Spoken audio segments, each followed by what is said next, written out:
Take it away. Good afternoon.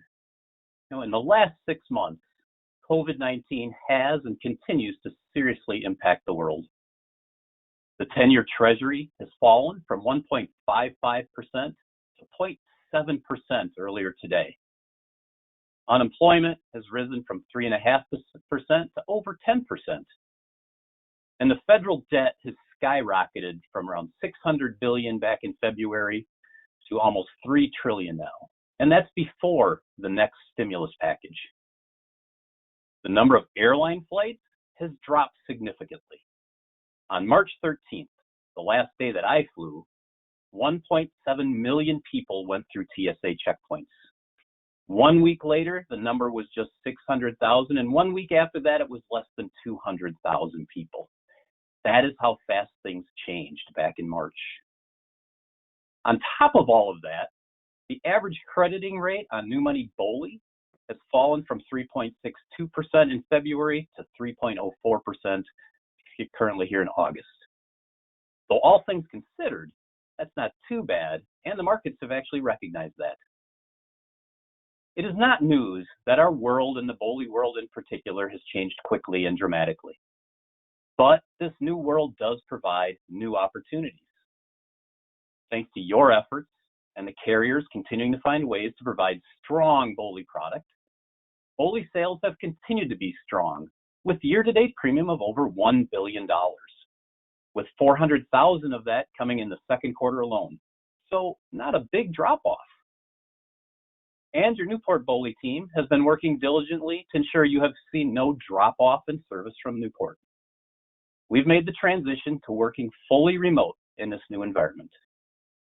We ensured that all security protocols stayed in place, with people moving to their homes to work, and that everyone has the technology to continue to be responsive to you and your joint clients. And we do have a formalized plan to move back into our offices when the time is right. However, the safety of our employees is critically important. And through it all, Newport continues to grow, thanks in large part to your continued loyalty. We now have almost 1,400 employees across the country and 20,000 clients across our diversified lines of business.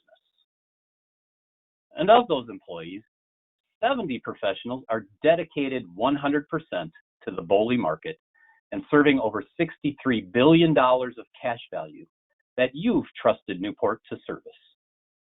Our diversification and size have kept us strong and steady through these challenging times.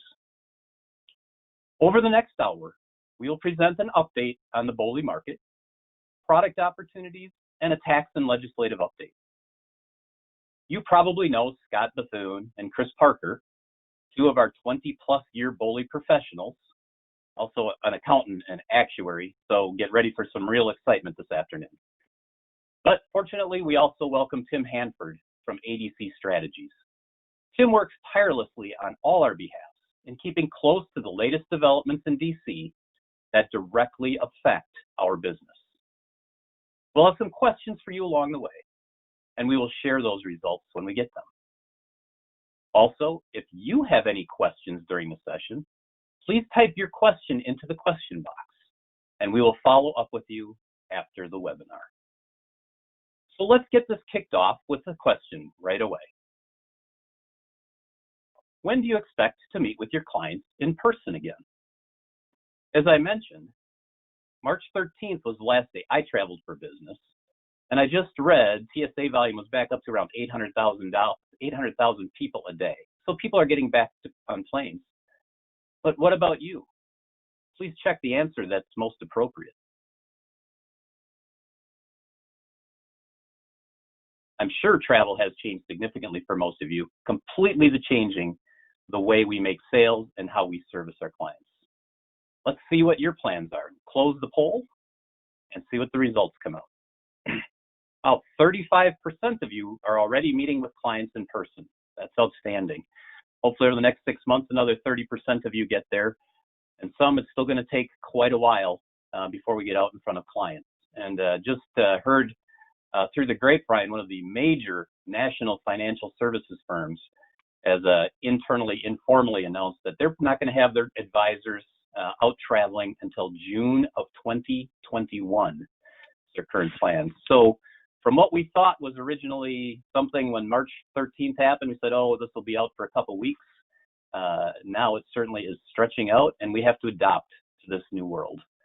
So to bring you up to date on the new world and what's happening in the BOLI market, I'd like to introduce Scott Bethune, Vice President of our BOLI consulting area. And Scott's going to provide us an overview of the BOLI market. Scott, take it away. Yep, thanks, Kurt. So over the last 25 plus years, as we've seen the ownership and usage of BOLI grow, there have been periods where conditions were favorable for BOLI sales, and we're in one of those periods today.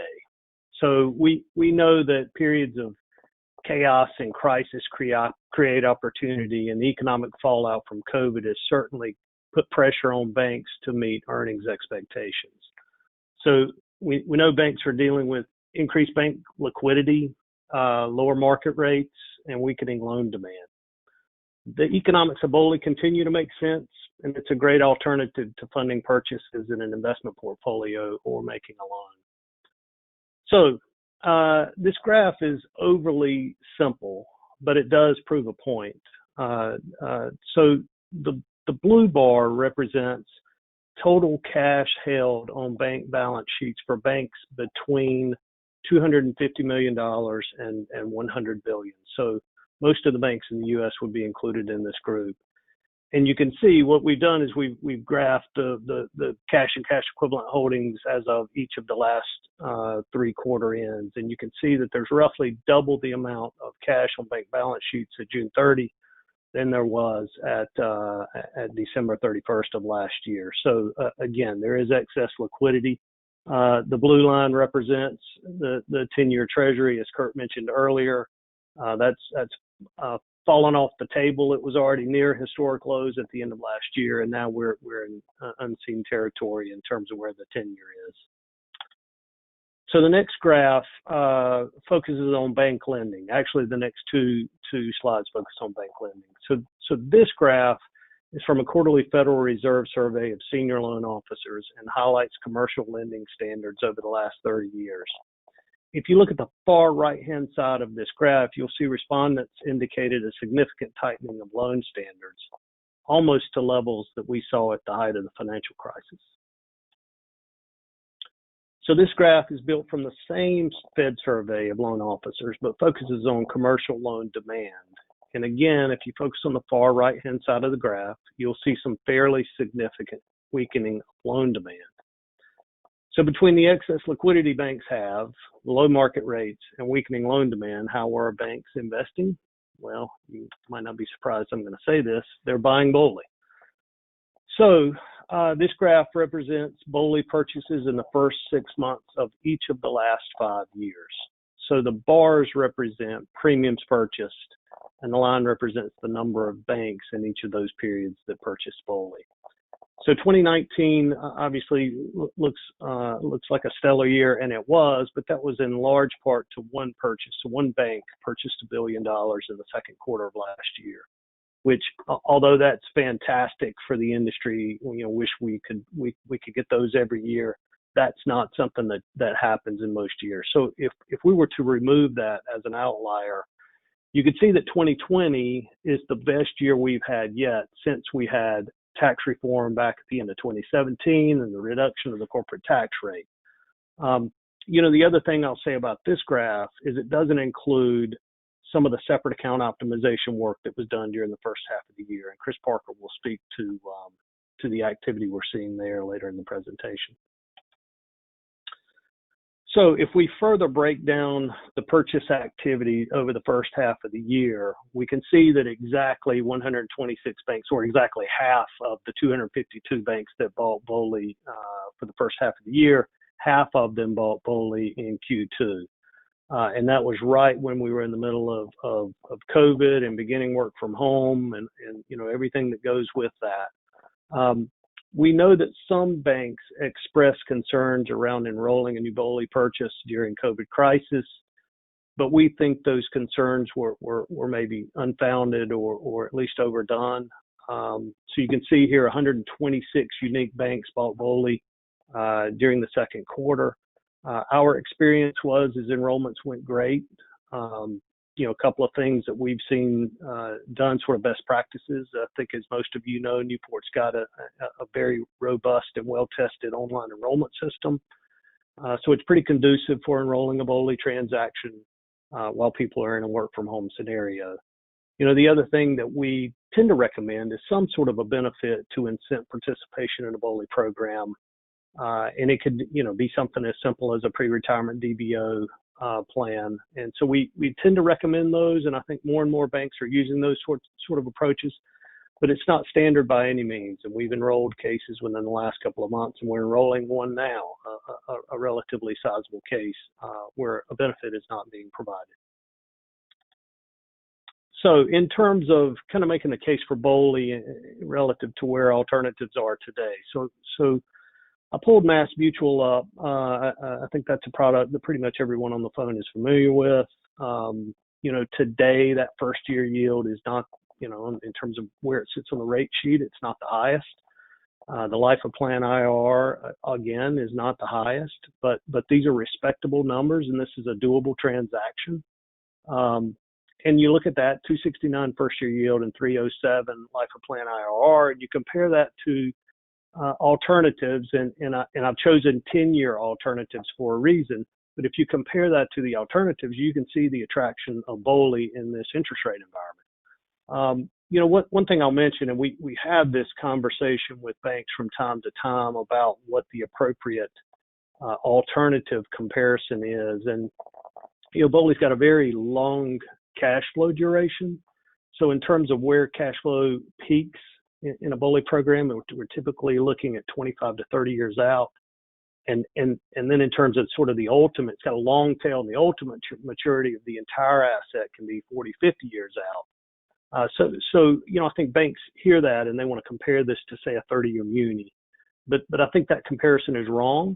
And in large part because, so Mass Mutual accepts this money, they're going to invest this in their general account portfolio. And general account portfolios tend to have fixed income duration somewhere between 6 and 10 years. So a more appropriate comparison would be something in the 10-year range. And as you can see here, BOLI performs well relative to alternatives. So, I think now is a great time to be marketing BOLI. Unfortunately, this period won't last forever. They never do. So carriers are buying very similar or maybe the same in some instances, fixed income assets that banks are buying. So they're also beginning to feel the pain. And one of the things that we watch is maybe sort of a leading indicator of where crediting rates are going is this particular measure. So this is BAA corporate spreads over treasuries. And you can see, Treasury or the spreads blew out back right when COVID hit back late March. Some carriers actually used that as an opportunity to go out and buy some assets, and those assets continue to support these higher crediting rates that we're seeing. But those assets, they won't last forever. And eventually we'll see new money crediting rates reprice into this lower interest rate environment that we're in.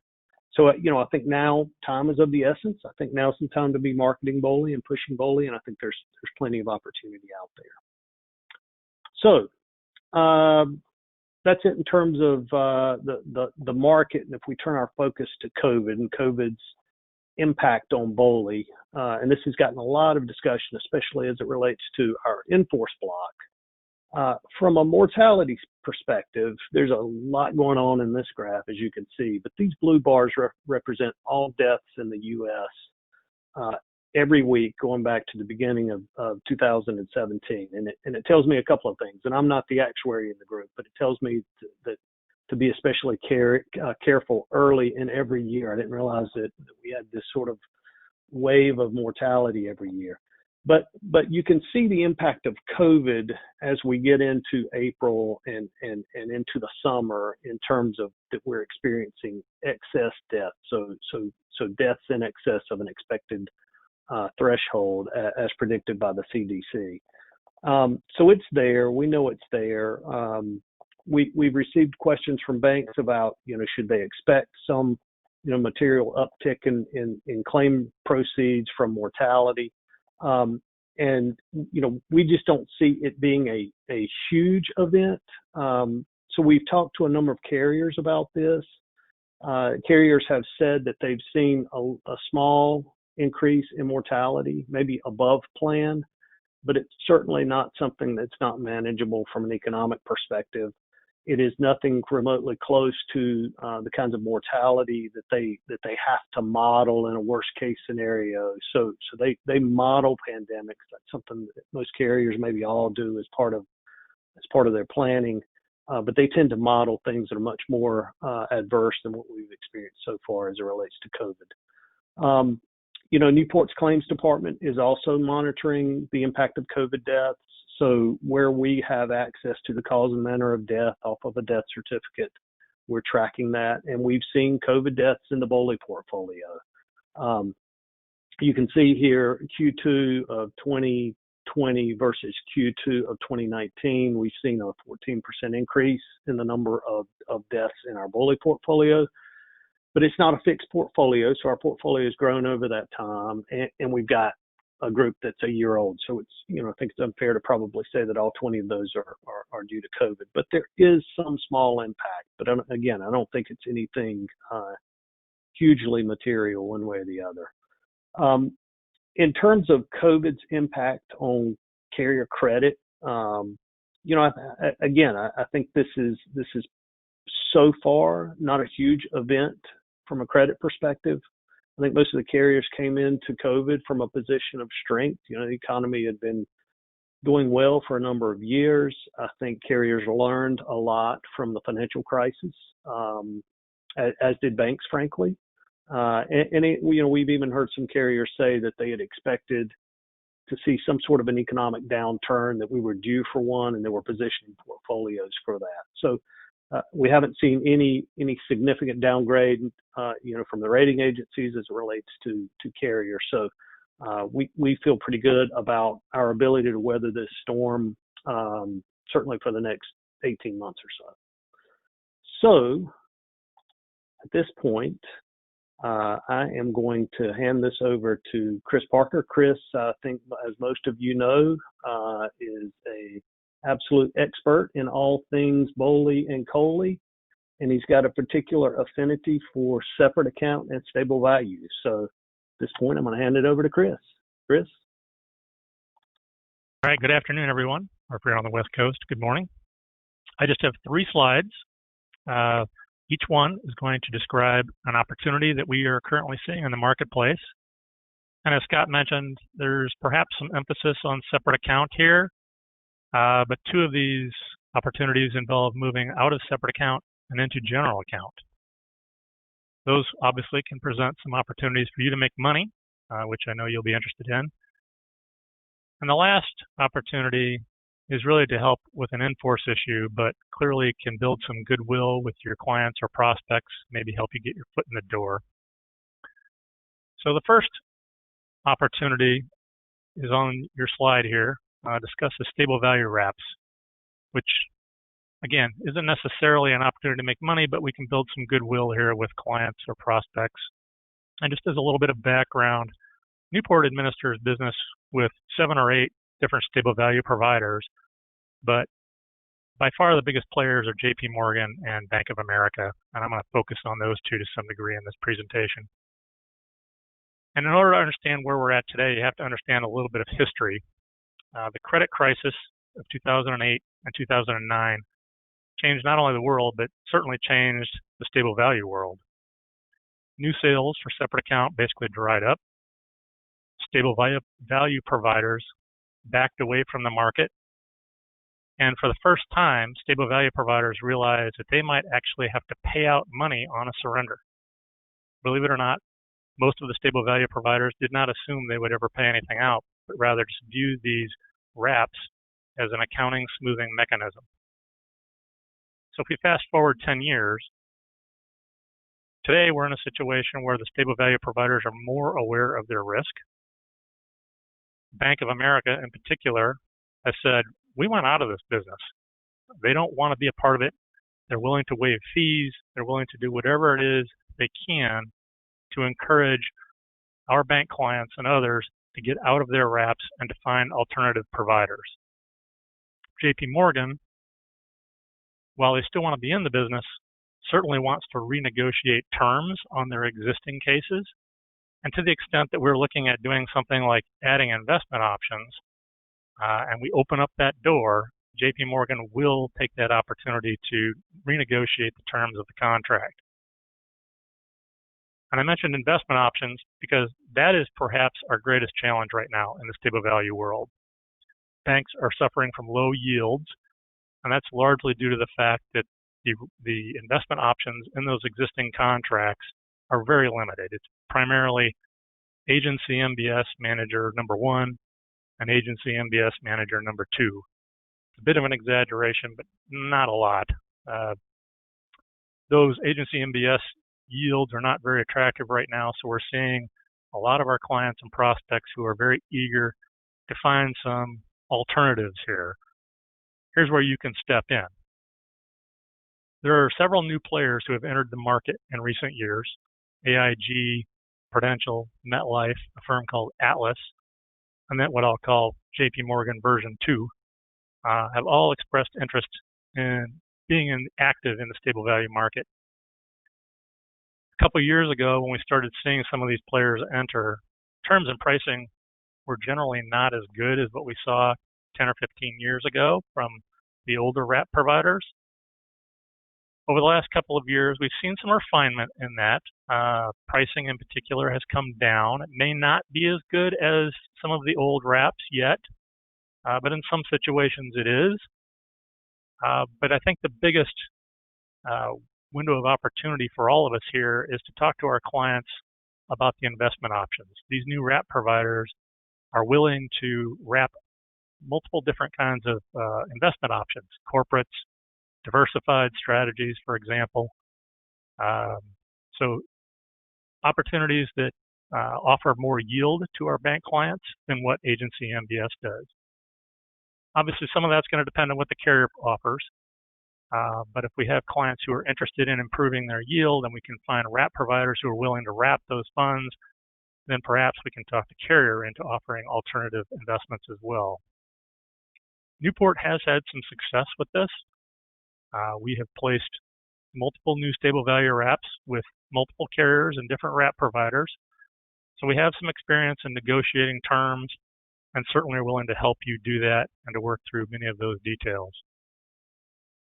One caution I will throw out is that the carriers won't spend the time or the money in filing contracts, doing the legal work, etc., unless they know that a particular bank wants a wrap and they want a particular wrap. So these wrap providers are looking to us to find banks who are interested in using them.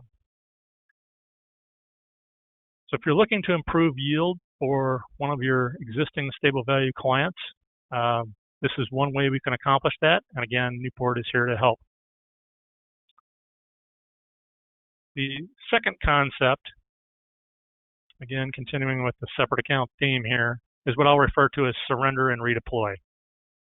Again, we have low separate account yields today. Often it's 1%, sometimes even lower. But those low yields have also created an increase in the market values of the underlying assets in these contracts, and that presents an opportunity. The scenario is this. A bank actually surrenders their separate account, and we're going to do a market value surrender. The reason we do market value surrender as opposed to book is because, again, market values have come up due to the low yields, and we can receive the money quite a bit faster. We don't have to wait 6 months or a year like we do on a book value surrender. The bank pays the tax, so we're not trying to do anything fancy with any type of strategy to avoid tax here. The bank will pay its tax, but at the same time that we're doing this surrender, the bank is going to buy a similar sized general account transaction. That's where you can make some money. That general account transaction will have an enhancement in the first year that will offset the tax. So we're going to get some pretty crazy yields in that first year, sometimes 10, 12%. which sounds a little bit unrealistic, but it does work. And the key is to time the surrender and the purchase. Hopefully it's in the same quarter so that the bank doesn't have any P&L problems. In addition to the tax, there's some other details that you need to be aware of. There may be termination fees. If we do a market value surrender, oftentimes the stable value wrap provider is entitled to collect some fees. The good news is these enhancements in the general account can offset not only the tax, but also the fees. They're not a set amount. They're somewhat arbitrary. So we determine what the right amount is to make the P&L good for the bank, and simply set the enhancement to be that size. Now, the enhancement isn't free, as you might imagine. It does have to be paid back, and that's going to be paid back over 5 to 10 years. It can be structured in different ways, and it will lower the it will lower the general account yield as you pay that back. So obviously, if you have a fairly large enhancement because the transaction was old and maybe had a lot of gain, then it's going to eat into your yields quite a bit. So what you really have to weigh is whether or not that general account yield, less the payback of the enhancement, is good enough to offset the separate account yield that the bank currently has. I will say that this isn't for everyone. This strategy is currently really only available at 2 carriers. There may be limits on the size of the enhancement that's available. And last, there needs to be some awareness of the fact that these general account transactions will have something new. They'll have surrender representations, which we aren't used to seeing in general account. We've historically seen that in separate account with stable value. But now the insurance companies have to protect themselves just like they had to, just like the wrap providers had to in separate account. So the general account carriers are going to say, you need some representations here that need to be made in order to get this big enhancement that we're providing. You can imagine that the insurance companies don't want to see a surrender right after they provide this big enhancement. And then there's some other general concepts that you need to be thinking about when you talk to a client about this concept, just explaining the differences between general account and separate account. For example, risk weighting is one of those. Clearly, general account is risk weighted at 100%, and separate account will depend entirely on what your investment strategy is. The third concept that I wanted to present today is a familiar concept, but there's some twists here, and that's a 1035 exchange. Most of you are familiar with the 1035 exchange, but what does a 1035 exchange really look like when we're going from separate account to general account? We haven't seen a lot of that due to a variety of Internal Revenue Code factors. Obviously, you're probably only going to be considering an exchange on those who are actively working. 101J, 264F, state insurable interest, and the new reportable policy sale regulations all throw some major hurdles at exchanging people who are not actively working. But what happens with the stable value wrap? That's where it gets a little interesting. If there's a stable value wrap, most, but not all of those wraps, will allow an exchange at market value. And again, because of what we just discussed on the last slide, market values have risen. So if market value is greater than book, and we do a 1035 exchange, the bank's going to end up with a P&L gain the minute that exchange happens. That's a good thing for the bank, something that we can potentially sell. The book values will be adjusted pro rata. And similar to the surrender and redeploy strategy, we need to think about whether or not there will be any termination fees, because again, we're terminating part of the wrap. And in some of these wrap providers, like JP Morgan, for example, specifically, they will charge a termination fee on the entire balance, not just the portion that is exchanged. Now, obviously, it's going to vary from stable value agreement to stable value agreement, and we're willing to look through those and get the specific details, but that is something we see pretty commonly with JP Morgan and something you need to watch out for. So then the question becomes, can you now potentially 1035 to one of those carriers that offers an enhancement and maybe that enhancement makes up for the termination fee. So you can see where I'm going with that. And the real question becomes, does the improved yield on the exchange make up for the termination fees? And if that enhancement's available and you're smoothing that out over time, you have to weigh that in as well. Some other considerations are stable value termination clauses. If we're exchanging a large number of bodies, then some of these stable value agreements are written such that they will terminate if the number of bodies is too small, or if the cash value compared to the original amount is too small. So that is something, again, we would want to look to the contract and see. It's something for you to be aware of. We want to protect the inactives that are left behind and make sure that that wrap stays in place. And last, the question becomes, what do you do with the inactives? Well, you can potentially surrender the remaining amount on those inactives. Most of the tax experts will tell you those transactions, the 1035 and the surrender, need to be separated by at least a year, but it is something to consider. And then you're back to the last slide where we're buying general account again, perhaps. So those are three concepts. There's a lot of details on these, obviously. I hit them very quickly, but we're willing to help analyze any of the details, and happy hunting. Next up, Tim Hanford from ADC Strategies. Oops, sorry. We have a poll question here. What's the most important product consideration when selling a BOLI policy? Please select one.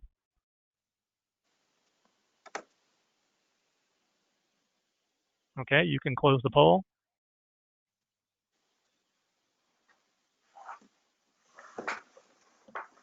So early performance is clearly the dominant winner with 71%. Carrier credit is 14%, and life of plan performance comes in third. All right. Now up to Tim Hanford. Thanks, Chris. All right, we're going to talk a little bit about some of the tax changes that can affect BOLI. First is in corporate tax rates. Take a look towards next year. Current polling suggests that Joe Biden could be elected the next president. Of course, at this time in 2016, the polling gave Hillary Clinton a 99% chance of winning, so perhaps pay no attention to polls. But if Biden's elected and the Democrats keep the House of Representatives and win the Senate, we can expect to see some tax increases. As Scott mentioned, the 2017 tax reform law took the corporate tax rate from 35% to 21%, and that reduction had some noticeable impact on BOLI sales. Biden has said he'd like to take the corporate tax rate back up to 28%. If Congress agrees, they could make that rate increase effective as soon as January 1st. It's part of a $4 trillion tax increase that Biden has proposed. And that increase in the corporate tax rate would make BOLI and COLI relatively more attractive going forward. So most people don't consider a tax rate increase good news, but maybe we should. Reportable policy sales. We'll talk about a change from the 2017 tax reform law that had some unexpected and unintended consequences. In 2017, Congress tried to address situations in which taxpayers in the so-called secondary life insurance market were exploiting loopholes in the existing rules to buy existing life insurance contracts without ever having to report tax on the eventual death benefits. And the typical solution that Congress came up with was to add another layer of complication on top of the existing rules. Under the general rule we are all familiar with, life insurance death benefits aren't taxable. But there's an exception when there's a transfer for value, and then the exclusion is limited to what was paid for a policy plus any premiums afterwards. Now, there's an exception to that exception when a contract has a carryover basis or when the transfers to the insured or a partner of the insured. But because Congress didn't like the games being played with those partnership rules, there's now an exception to the exception to the exception. The carryover basis and partnership exceptions won't apply when there's a transfer of a contract or an interest in one, which is a reportable policy sale. And so if there is a reportable policy sale, you're back to the transfer for value land, and the life insurance policy won't achieve its desired outcome. Now let's talk about a key definition. This won't be on the test, but a reportable policy sale means the acquisition of an interest in a life insurance contract directly or indirectly if the acquirer has no substantial family, business, or financial relationship with the insured, apart from the acquirer's interest in the life insurance contract. And for purposes of that, the term indirectly means the acquisition of an interest in a partnership, trust, or other entity that holds an interest in the life insurance contract. It's kind of complicated, not too many words, but it's kind of hard to pull apart the concept.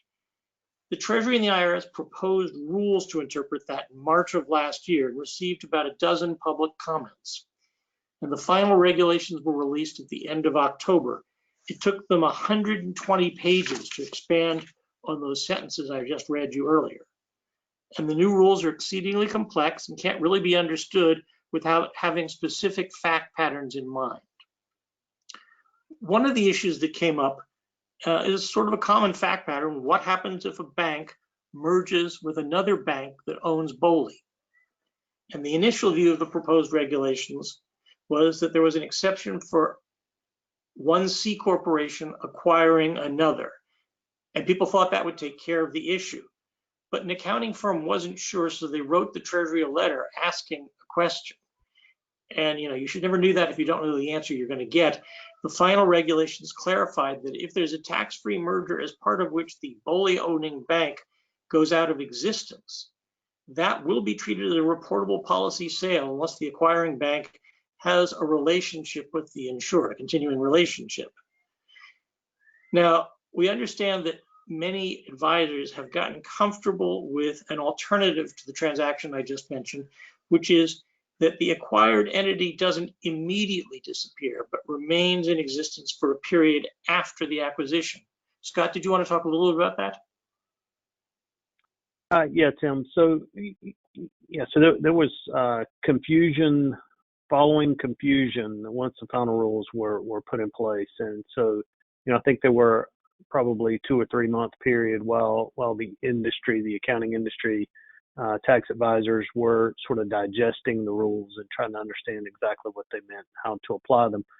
And for a while there, we thought maybe this was going to be bad for BOLI, but ultimately it seems that the industry has gotten to the place that most acquisitions are holding company A buys holding company B, but the BOLI is held at the subsidiary bank level. So where we've landed as an industry is that holding company merger. If there's BOLI there, that may be subject to reportable policy sale. But since the subsidiary banks typically own the BOLI, and that, as Tim mentioned, that combination occurs thereafter, whether holding companies merge day one and then thereafter the banks merge, whether that thereafter is a year, a month, a day, or a nanosecond. But that period of time in between allows those holding or the banks to merge and enjoy the exception under the reportable policy sale rules associated with a single taxpayer. So that's where the industry has landed. There have been a couple of large merger and acquisitions, tax-free reorgs that have occurred in the banking industry since tax reform was passed, and it's our understanding that that's the approach that they've taken. So as you're talking to your banks, if they talk to their tax advisors, they should be familiar with it, especially if it's one of the larger players. Okay, and there's a related issue involving stable value agreements. Some of the stable wrap issuers have started to worry about these same reportable policy sale rules in connection with merger transactions, and so they've raised the possibility that these could trigger portfolio or termination rights because they are tax law change events. Scott, did you want to talk about that? Yeah, so these stable value contracts are typically written with some sort of a tax law change event language in them that basically is there to protect the stable value provider in the event of a tax law change that would perhaps incent a surrender, and therefore the stable value provider has to pay. So we had tax reform back at the end of 2017. probably the largest stable value provider, certainly in terms of the number of stable value contracts they have, is JP Morgan. And I think as most people on the call are aware, JP Morgan's basically taken some time to digest what that tax law change meant on a contract by contract basis. So this has been a bit of a frustrating process because they've issued extension letters saying we're still looking at this. But we know within the past year their focus has been not against the broader implications of tax reform, but really on this issue of reportable policy sale. They wanted to make sure that they weren't in a situation where a tax-free reorg occurs and where in past sort of pre-tax law change, the acquirer would have enjoyed the same tax status. Now all of a sudden you got reportable policy sale issues, and the policies are subject to transfer for value and therefore taxable, and therefore it incents a surrender. So the good news is it looks like, based on how the industry has again concluded how to interpret this, that we're in a good place, and that JP Morgan issued final forbearance letters a couple of weeks ago now. So there's still some things to talk through and interpret and understand. I would just say, sort of echo Chris's comments earlier, if you want to discuss any of those in any sort of specificity, just give us a call and we can help out. Okay. And then the last issue that come up with reportable policy sales involves 1035 exchanges, as Chris mentioned. The final regulations say that the acquisition of a newly issued policy in a 1035 exchange isn't a reportable policy sale if the policyholder has a substantial family business or financial relationship with the insured. But if there is no such relationship, the exchange is a reportable policy sale. And in the typical case, this means the exchanges cause problems if the insured is no longer an active employee of the company at the time of the exchange. The Treasury Department said in the preamble to these final regulations that this situation should arise rarely due to state insurable interest law rules. And as Chris mentioned, it was also a problem under the IRC 264F rules for pro rata interest disallowance. So it's not clear why anybody would want to do an exchange on a former employee's policy. But despite that, some in the industry are continuing to ask Treasury to say that 1035 exchanges are not reportable policy sales. Now I'm going to turn it back to Chris to talk about the Volcker rule.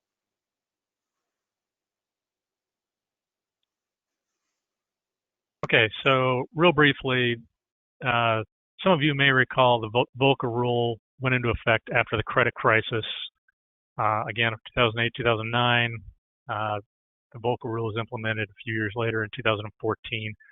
And the short definition here of how it impacts BOLI is that in a private placement contract, we sometimes saw hedge funds or private equity funds as an offering, again, pre-credit crisis. And the Volcker rule basically said banks can't own, directly or indirectly, these hedge funds or private equity funds. So that concept that was used some prior to the credit crisis in the BOLI world was basically squished.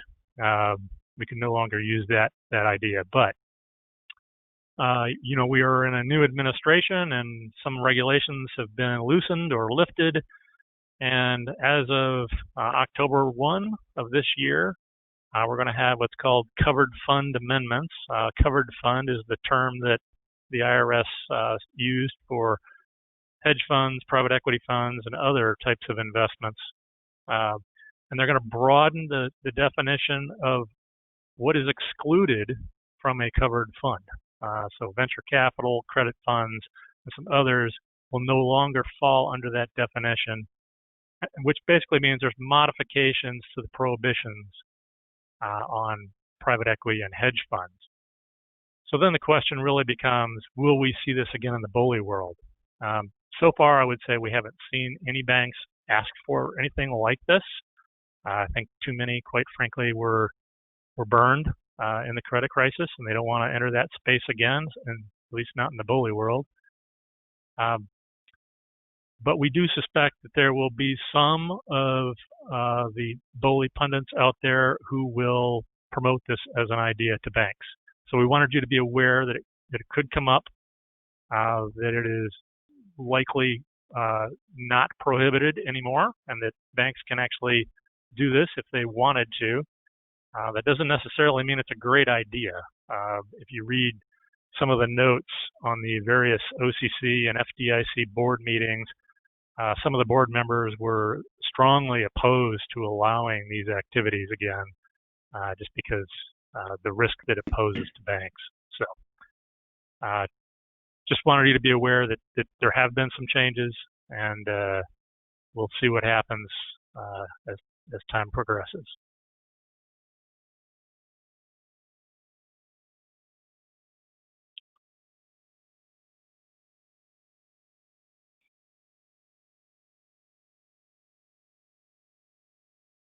All right. Well, today you heard the BOLI market is alive and well with some complicated twists. And Newport's BOLI professionals are here to help you and your clients. We discussed a number of opportunities that may help you gain some traction with your banking clients, such as separate account solutions, stable value wraps, and general account rates that are still attractive in helping banks solve their needs.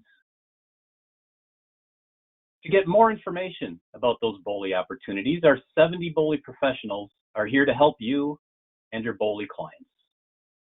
The key people responsible for our end-to-end BOLI services are shown on this slide. And on the next slide is our consulting team. If you need more clarity on the exception to the exception to the exception rule that Tim mentioned, this is the group to call. They will serve your needs from prospecting through the point of sale, administration, and ultimately death claims. And for our closing commercial. Newport is a strong, diversified organization offering multiple products to help you help your clients. We hope you will consider Newport for all your BOLI, COLI, iCOLI, and any other insurance needs, plus ESOPs, trust services, special fiduciary services, compensation consulting, and of course, qualified and non-qualified retirement plan needs. Thank you for attending today's webinar. We did receive a few questions, and we will reach out to you to discuss the answers to those. Thank you again for your time today, and we look forward to working with you in the very near future. Have a great afternoon.